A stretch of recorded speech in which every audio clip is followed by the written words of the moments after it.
Hi guys, this is Kelly. Remember to like, comment, share, and subscribe. Thank you.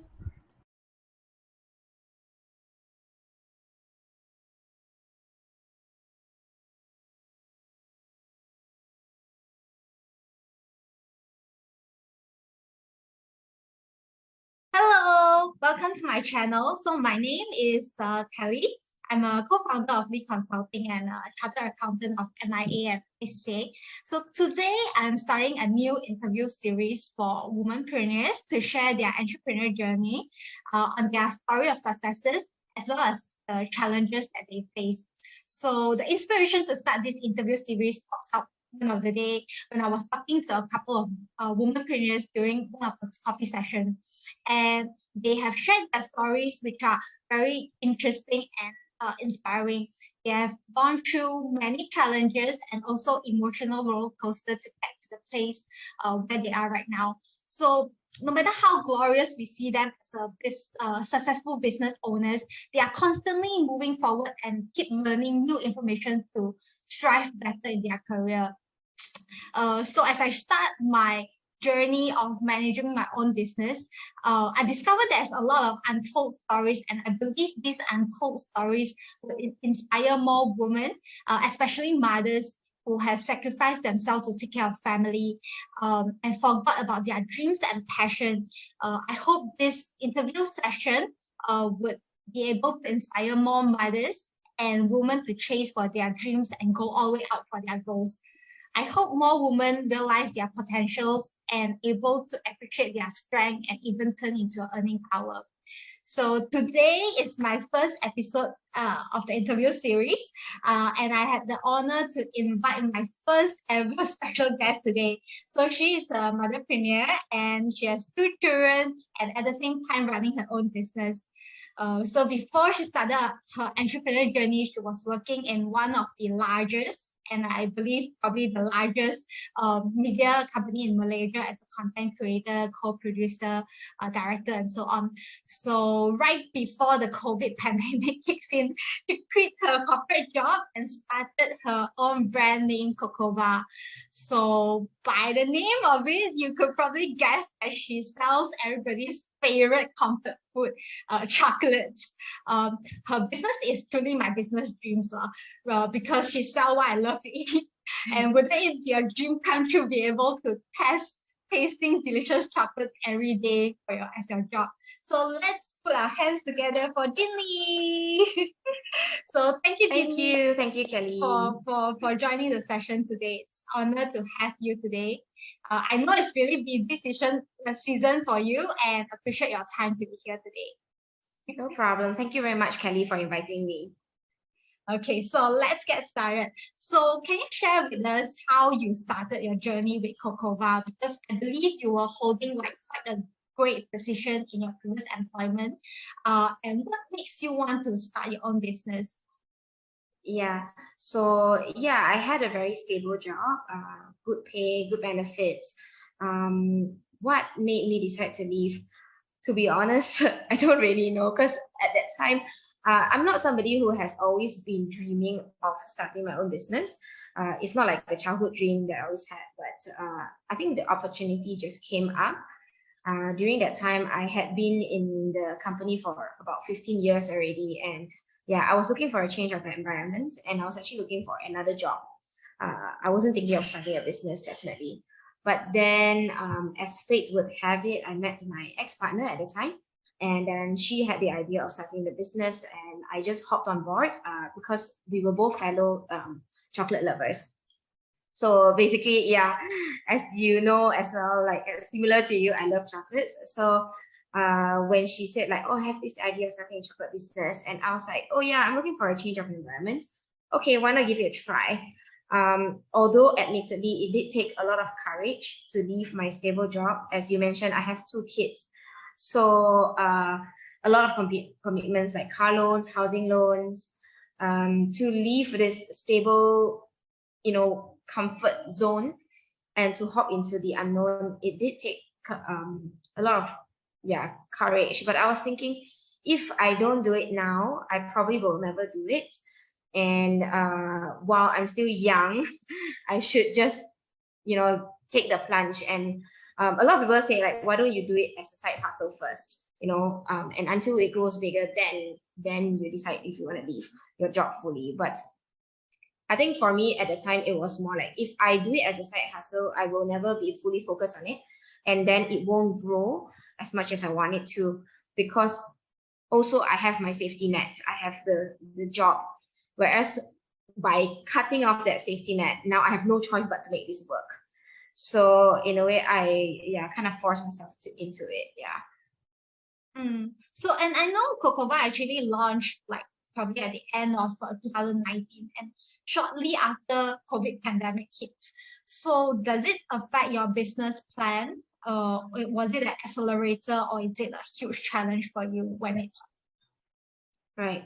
I think it was a challenge. I won't say it was a huge challenge, but it was somewhat of a challenge because originally the plan was to participate in a lot of bazaars and roadshows and to get our products out there for people to try. Because as a food product, as a new food product, generally, people won't purchase them online because I've never tried it before. Like, I don't know how it tastes like. So it takes a lot more convincing. So the original plan was basically to participate in bazaars, roadshows, get the product out there. But then when the pandemic hit, then we had to pivot to selling online. And I did not have experience in digital marketing or anything like e-commerce or anything of that sort. So it was actually a very steep learning curve for me. So it's good and bad. Like with the pandemic, it kind of like paused other stuff. So I had more time to focus on learning, on building the website as well. But at the same time, we could not do the bazaars and roadshows, and so sales were a bit slow. But then because we had just started, we didn't have much overhead, so it was still manageable. Okay. So did you outsource most of the designing of your website, or did you learn yourself and do it yourself? Half. So I had a developer, but so he did the technical part because I don't know anything about that. But in terms of like the website design, the copywriting, those came from me. Yeah, so it was a half kind of thing. I think when you're first starting out, you just want to keep everything on a tight budget. You don't want to spend too much. So whatever you can do yourself, you just try and take it on. Yeah. Just now you mentioned you actually have a partner. So what's your arrangement between your partner? How do you all split your work since there's two of you? Okay. So she actually left the business last year. So now I'm managing it alone. So back then we had a split between like she did some of the graphic designing and some of the B2B work, and then I was focusing more on the digital marketing, as I mentioned, and customer service. So now that she has left the business, I am handling it full on myself. So I'm very lucky to have been able to hire a team, and now like with the team, then they can take some of the things off my plate. Yeah. Great.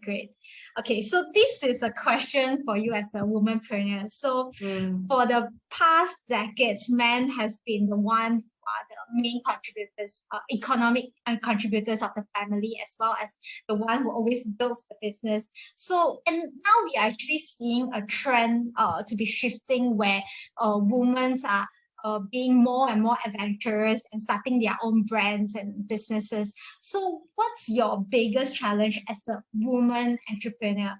Can you share what have you learned throughout the journey? Right. I think I've actually been quite fortunate throughout my women entrepreneurship journey, in the sense that I don't really get looked down or looked down by other men. Although I would say we need to work a bit harder to kind of like prove ourselves.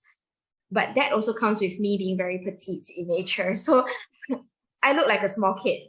And even in my previous role in corporate as well. So then I kind of like have to make sure like I dress up a bit more formal if I'm going to formal events. Because if I'm in a t-shirt and jeans, I essentially look like a very idiot. Like nobody can take you seriously. Yeah. So that's probably one challenge, I would say.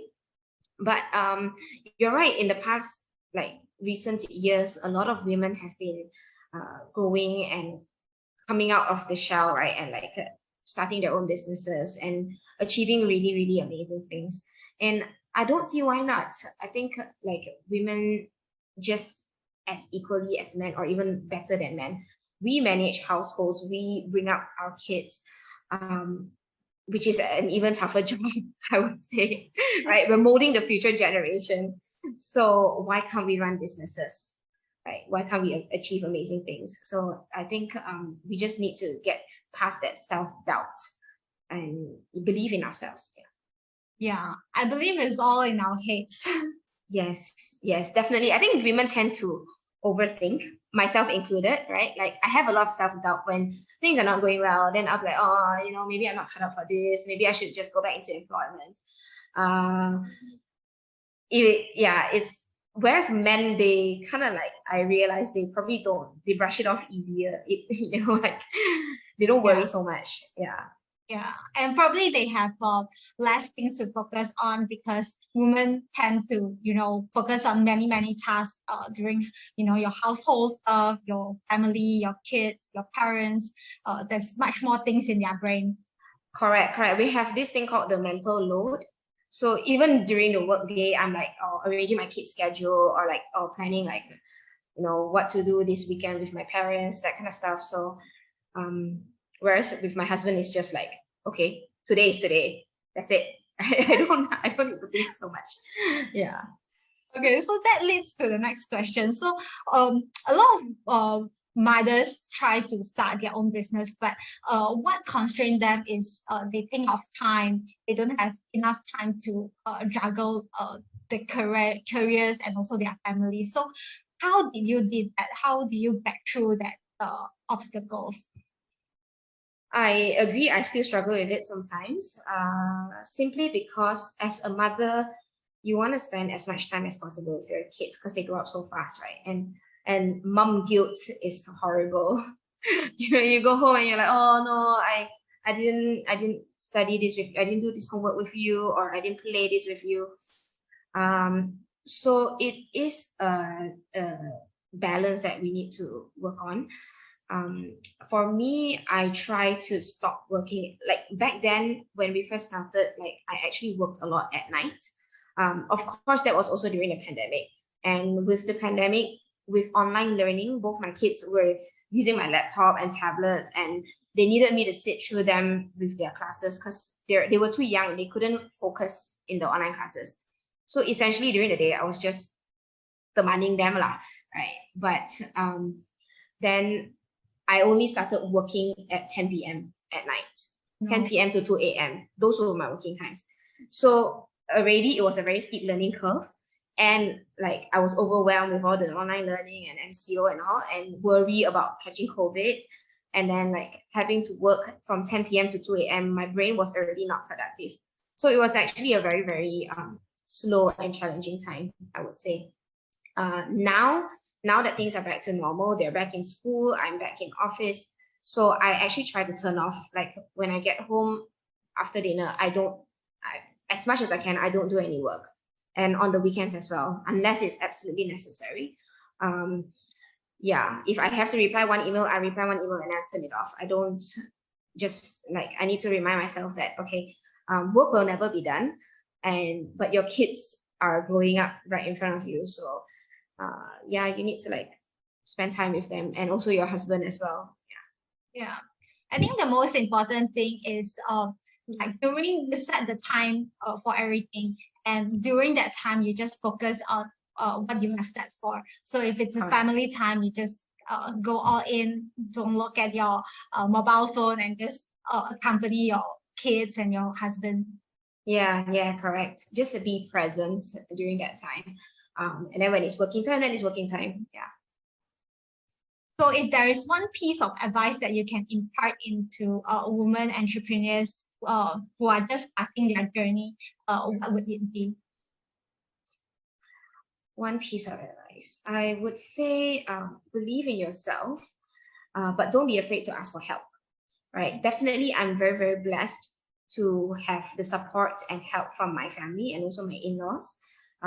They are amazing. Like when I need help with the kids, they are always there to lend a helping hand. And definitely family support is so important, especially when you have young children, because apart from, like, I think women, we give a lot. We take care of our husbands, our children, maybe our parents, our friends. Like, oh, a friend's birthday is coming, or a friend just gave birth, I need to send like a care package, that kind of stuff. But we kind of forget to take care of ourselves. So when we need to take care of ourselves, we need to remember to reach out for help and say like, hey, can you take my kids for like 2 hours today so that I can, have some time to myself. And don't let that mom guilt eat into you. Yeah. Yeah, I think mom guilt is in every mother. Exactly. Yeah. Yeah. It's unavoidable. It's just how we're gonna manage it. Yes. Yeah. Okay. So during this journey, can you share with me the 3 most important or influential people in your life and how they impact you? Three is maybe a lot, but I would say the one most influential person would be my grandmother, actually. So she started her business when, like, as a single mom of 5. Yeah. So, and my mom would tell me stories of how when they first started, the hardships that they went through. So my mom was the eldest daughter, so she was a lot more involved in the business. She had to come out and help, whereas the younger siblings, they were still schooling. So my grandma, as a single mom with her eldest daughter, they would, be working practically from morning till night. And my grandma would be outside, like, trying to get customers to come in. So she runs a restaurant. She'll be like trying to get customers to come in. Please, can you come in and try my food? And they'll be so happy if they got one table of customers. And I draw strength from that. Basically, like now the restaurant is doing really, really well. They have like queues outside the restaurant. So if you think back to when they first started, like my grandma had to be outside begging customers to come in, compared to now when people are queuing up for the food. Yeah, so I really, really draw strength from that, as to remind myself, if my grandma could do it as a single mom of 5, and who am I to complain? Like, I have so much support, and why can't I go through it as well? Yeah. That's a great story. So, Thank you. so from your grandmother's story, what's your plan for Cocova? I mean, from the story that you shared, they starting from begging customers to come in to there is a huge queue outside the restaurant. For Cocova, do you have the same goals? Well, Cocova is not really a restaurant business, but I do hope to eventually, be top of mind of Malaysians for good quality Cabochon chocolates, and also to eventually export. So it will be very, very bring me a lot of pride and pleasure to, be able to export our chocolates out of Malaysia to other countries. Yeah. Karen, can you share, like, for Cocova, what are the origins that you bring in? The chocolates that you bring in. Okay, so right now I have 3 origins. Our best seller is it's from Malacca. So Malacca Alo Gajah specifically. So this is we use it as a 68% dark chocolate. So this is what our best selling origin, and we use it for most of our products. So we have like plain dark chocolate buttons, which are perfect for snacking, or you can use them to make hot chocolates or baking. We also use them for our chocolate coated nuts. So we have almonds, hazelnuts, and pecans, and also like a spread, chocolate hazelnut spread. Yeah, and also our best-selling drink as well, our chocolate chilled chocolate drink. So we also have another origin from India. So that one, it's 72%. So that's a bit darker, and it's a bit more bittersweet. Yeah. So that one, we only have that in the buttons form and the drinks form for now. And then a third origin is from Vietnam. So that is 65%, and that one we call it Happy. So the first one is called Curious, and then we have Dreamy, 72%, and then Happy, 65%. So again, that one is also in the buttons and drink form. So essentially, our chocolates are vegan. We don't have any milk in them. So they're suitable if you're lactose intolerant or if you're vegan, and you can use them with soy milk or almond milk or oat milk to make your hot chocolate. Yeah, and our chocolates are also natural. We don't use any artificial flavorings or preservatives. And they're also, because they're dark chocolates, they're all low sugar, because we don't have any other extra sugar or flavorings in it. Oh, cool. Actually, for me, I personally, like I shared with you previously, I love the chocolate buttons. Previously, I think the one that I bought was, I bought Dreamy and Curious before as well. But my kids love Happy. So I think because it's not so bitter, so they prefer Happy. But it's constantly out of stock. Yeah, I'm sorry. We're having some supply issues, so I'm hoping to stabilize them soon. Yeah. Yeah, no problem. I mean, it also shows that how popular the product is as well. So that's fine. I can get other options which is equally good as well. Thank you so much for your support. So I know Christmas is coming. So do you want to like share what are the products that or bundles that you have for the Christmas? Sure.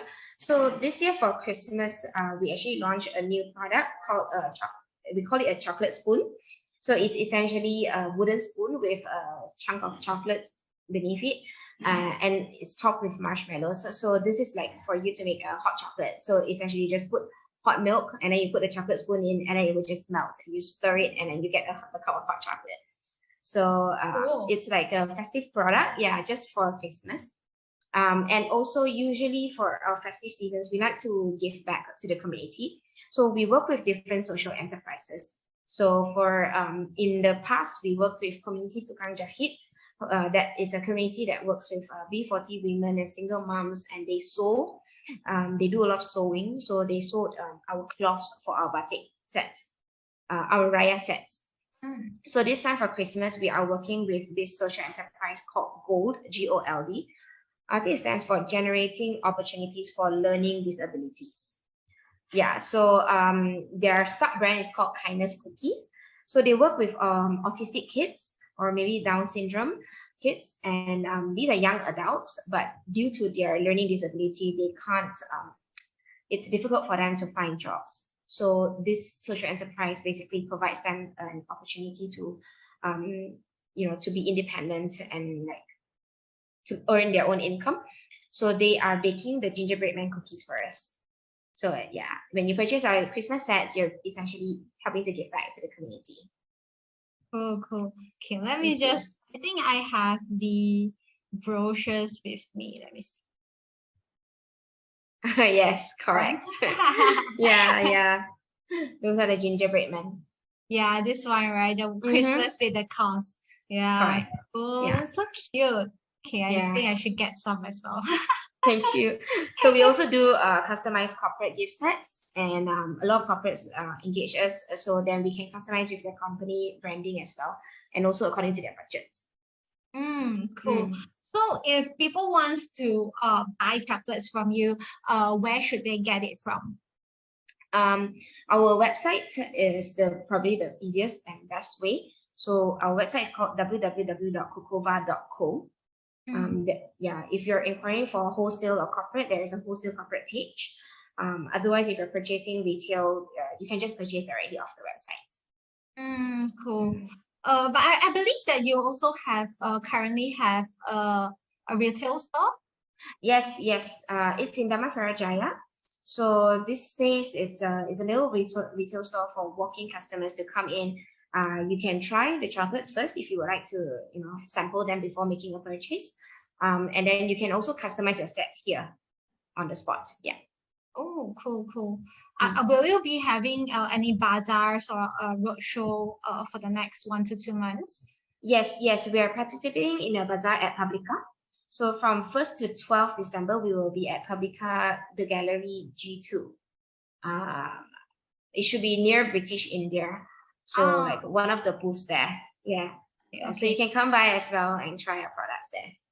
Yeah, let's see if I have enough time to drop by. From Sure. first to 12, right? Sorry, 1st to 11th. First to 11. Yeah. Oh, okay, cool. I can't wait to get my chocolate cravings fixed. So guys, do check out the Cocova website to get your chocolate cravings fixed as well. And trust me, once you try their premium products, premium chocolates, you really can't turn back anymore. Yeah. Thank you so much. Okay, so before I end the session, just want to say thank you to Jinli for sharing your stories and your inspiration with us. And definitely, I've learned a lot along the way. So thank you, Jinli. Thank you, Kelly. Have a nice day. Same to you.